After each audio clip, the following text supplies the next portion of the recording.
नमस्कार दोस्तों, स्वागत है आपका हमारे इस चैनल धूप धुंची आरती में। दोस्तों, मुझे वैसे तो कई सवाल आते हैं और कई विषयों पर मुझे वीडियो बनाने की रिक्वेस्ट आते हैं और उसमें से कुछ मैं जो है ना वीडियो के माध्यम से बता देता हूँ और कुछ जो होता है वो मैं आपको कमेंट के माध्यम से या फिर जो है ईमेल के माध्यम से जवाब दे देता हूँ और उसके विषय को लेकर बाद में मैं वीडियो बनाता हूँ। तो वैसा ही एक विषय आज मैं बनाने जा रहा हूँ जो कि बहुत दिनों से मुझे कहा गया था कि आप एक वीडियो इसमें बना दीजिए भाई। मैंने उन्हें कमेंट के ज़रिए और जो है मेल के ज़रिए बता तो दिया था, पर ये सवाल मुझे दिख रहा है कि अभी और भी लोग कर रहे हैं और भी लोग मुझे कह रहे हैं कि इसके ऊपर एक थोड़ा वीडियो अगर बना दिया जाए तो वो अच्छा है। तो मुझे लगा कि ये वीडियो इसलिए अब बना देना चाहिए। तो दोस्तों, ये विषय है कि किस तरीके से घर पे जो है ना श्री रघुनाथ जी की सेवा पूजा नित्य की जा सकती है। जिनके घर में श्री रघुनाथ जी और माता जानकी जो है वो प्रतिष्ठित हैं, उनके घर में जो है किस तरीके से प्रतिदिन की सेवा पूजा होनी चाहिए, इस विषय में ही आज का हमारा वीडियो है।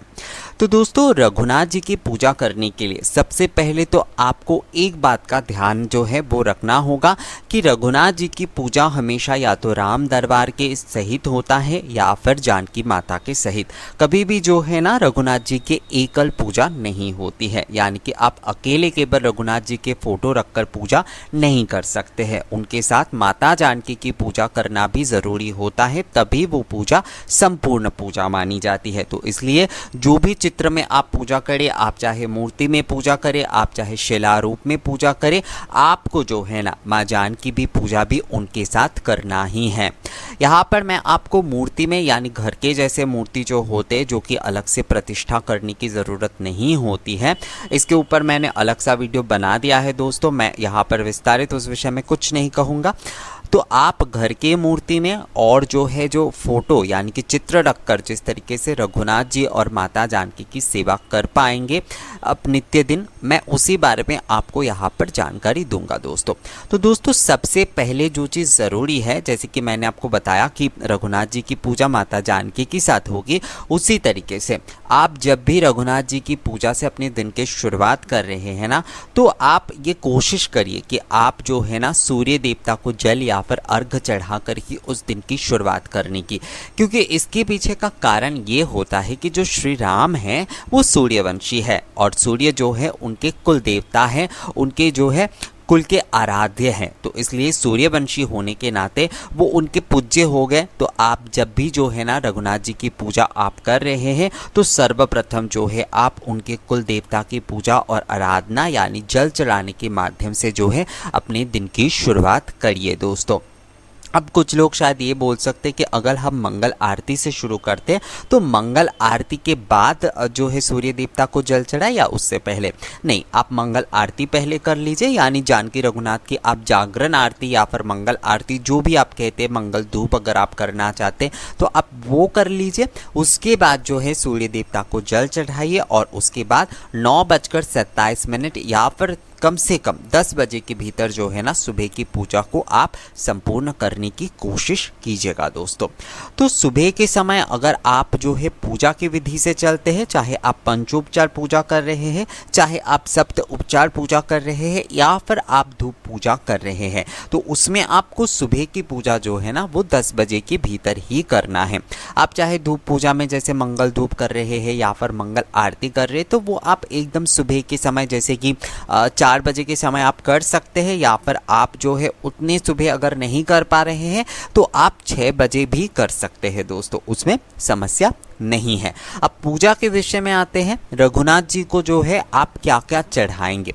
रघुनाथ जी को तो वैसे श्रृंगार बहुत प्रिय होता है, क्योंकि उनकी श्रृंगार राजा की तरह की जाते, जो राजा राम है रघुनाथ जी, तो उसी रूप में जो है ना हमेशा आप रघुनाथ जी को सजा धजा कर रखिए। माता जानकी को भी उसी तरीके से श्रृंगार करवाइए, अच्छे अच्छे वस्त्र पहनाइए। हो सकता है आपने वो वस्त्र जो है अपने घर पे ही बनाया है वही आप पहनाइए।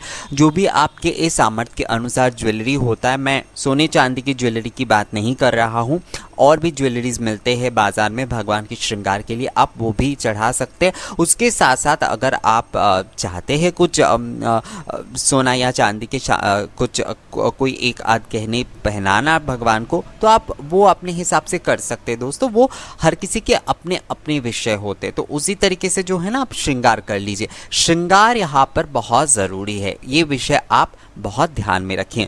उसके साथ साथ भगवान श्री राम को ना चंदन की सजावट बहुत पसंद है, तो आप जब चित्र में पूजा कर रहे हैं तो चित्र में भी आप चंदन से बहुत अच्छे से उनके श्रृंगार करिए, मूर्ति में भी उनके बहुत अच्छे से श्रृंगार करिए। तुलसी के माला जो है वो आप उन्हें अर्पण करिए, यानी तुलसी पत्र की जो माला है वो आप उन्हें अर्पण करिए। पीले रंग के जो पुष्प की माला है वो आप सजा सकते हैं उससे, या फिर जो है आप जो ऐसे मतलब बिना माला के भी फूलों से भी आप सजा सकते हैं बहुत अच्छे तरीके से। उसके साथ साथ जो है ना दोस्तों, आप जो है ये भगवान को वो बहुत अच्छे से ये जो है हमेशा आप जो चंदन का जल है या फिर जो कपूर का जल है वो भी छिड़काव कर सकते हैं। जैसे गुलाब जल हो गया, वो भी आप छिड़काव कर सकते हैं। इसे कहते हैं सुगंधित जल का छिड़काव करना। ये मैंने जगन्नाथपुरी में देखा था, तो मुझे लगता है ये अगर हम घर पे भी करते हैं ना, जो मैं अभी करता हूँ, भगवान को पुष्प माला वगैरह ये सब कुछ पहनाने के बाद जो होता है ना उसके ऊपर जल का छिड़काव करना, जो सुगंधित जल होता है, तो इस तरीके से भी आप कर सकते। क्योंकि भगवान श्री राम जो है ना उनके राजा रूप में, आप राजा की तरह देखिए दोस्तों, मन में ही सब राजा होते हैं। राजा आप अगर मन में भाव रखकर उनके श्रृंगार करेंगे ना तो देखिएगा उनके श्रृंगार में चार चांद लग जाएंगे। तो आप उसी तरीके से आपके जितने सामर्थ्य उसी अनुसार जो है भगवान की बहुत अच्छे से श्रृंगार सबसे पहले करिए। उनके आसन को फूलों से सजाइए, बहुत अच्छे तरीके से धूप दीप से सजाइए, ये बहुत ज़रूरी है। अब जो है आपको और रघुनाथ जी की पूजा के लिए अगर आप पंचोपचार से पूजा कर रहे हैं तो उसमें आपको भगवान को चंदन जो है वो समर्पित करना है। उसके बाद जो है आपको पुष्प समर्पित करना है। उसके बाद जो है आपको अक्षत समर्पित करना है, और उसके बाद जो है आपको धूप निवेदन करते हुए जो भी आप अमान्य भोग वगैरह चढ़ाना चाहते हैं वो आप भगवान को अब चढ़ाइए दोस्तों।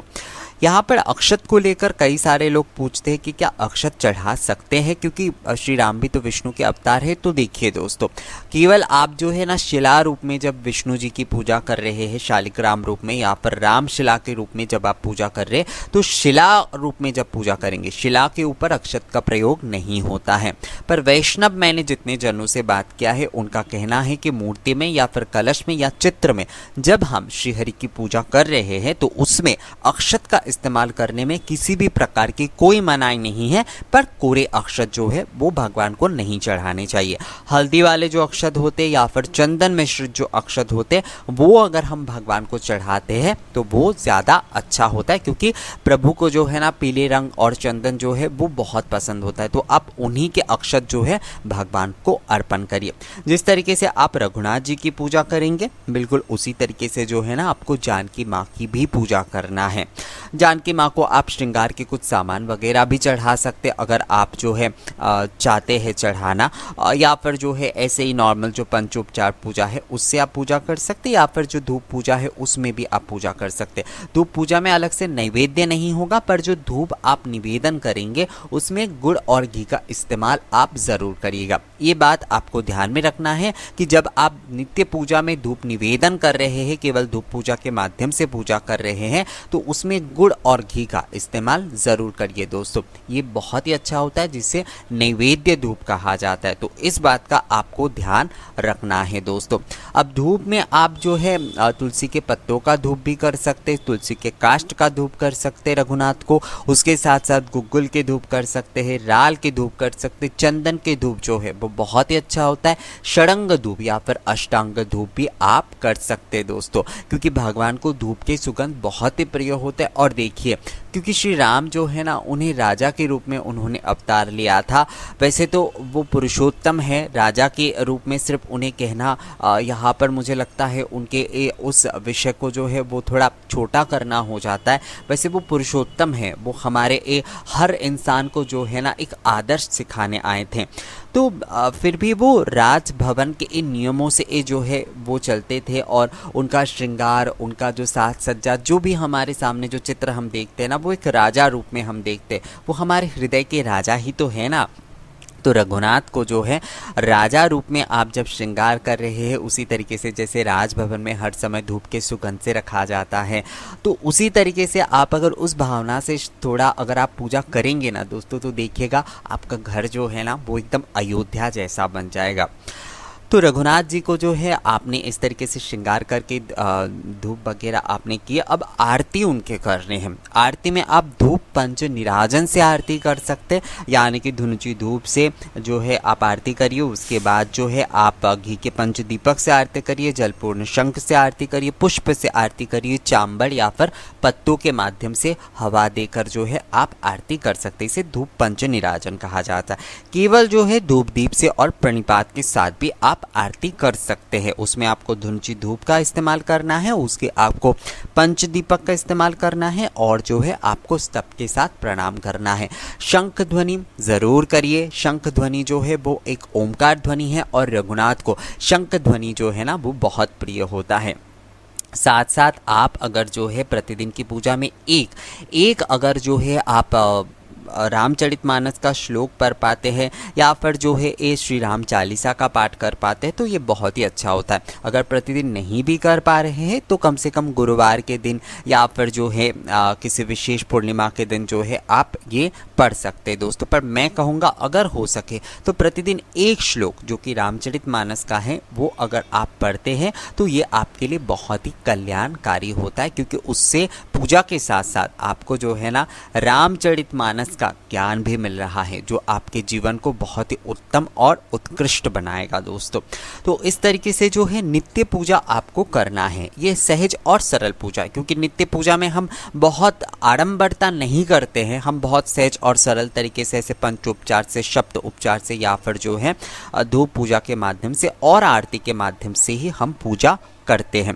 अब भोग में आपको क्या चढ़ाना है? रघुनाथ जी को अगर आप भोग सेवा करते हैं तो उसमें आप जो है ना रघुनाथ जी को खीर पूड़ी चढ़ा सकते, आप हलवा पूड़ी चढ़ा सकते, आप पूड़ी सब्जी या फिर लड्डू जो है वो चढ़ा सकते हैं। वैसे लड्डू जो है ना वो भगवान को बहुत पसंद होता है। आप मूंग के लड्डू, सूजी के लड्डू, नारियल के लड्डू, मोतीचूर के लड्डू या फिर दूसरे ऐसे कई प्रकार के जो लड्डू होते हैं ना जो आप घर पे भी बना सकते, उसे भी आप जो है रघुनाथ जी को सेवा में केवल चढ़ा सकते हैं।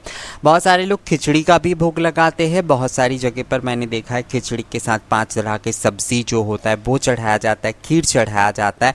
तो अगर आप चाहते हैं एक ही सब्जी के साथ खिचड़ी जो है आप रघुनाथ जी को वो अर्पण करना, तो आप वो भी भोग में उन्हें अर्पण कर सकते हैं। भोग के साथ भी आप धूप सेवा कर सकते। धूप सेवा अगर केवल करते, यानी कि केवल मध्याह्न के समय ही आप भोग चढ़ा रहे हैं या फिर केवल आप धूप सेवा के माध्यम से प्रभु की सेवा पूजा कर रहे हैं, तो उसमें आप क्या करिए, उसमें आप जैसे मंगल धूप कर लीजिए मंगल आरती के समय, पूजा के समय जो है आप पूजा धूप और पूजा आरती कर लीजिए। मध्याह्न के समय जो है मध्याह्न यानी कि 12 बजे से 2 बजे तक, वैसे तो वो अपराह्न हो जाता है पर उसे मध्याह्न धूप भी आप कह सकते। तो उस समय भी भगवान को आप सप्त धूप से आरती करिए। हो सके तो इसका वीडियो सप्त धूप वाला वीडियो ऑलरेडी है हमारे चैनल में, तो उससे आप आरती करिए दोस्तों। और उसके साथ साथ जो भी भोग आप चढ़ा रहे हैं उसके साथ भी आप धूप सेवा कर सकते हैं।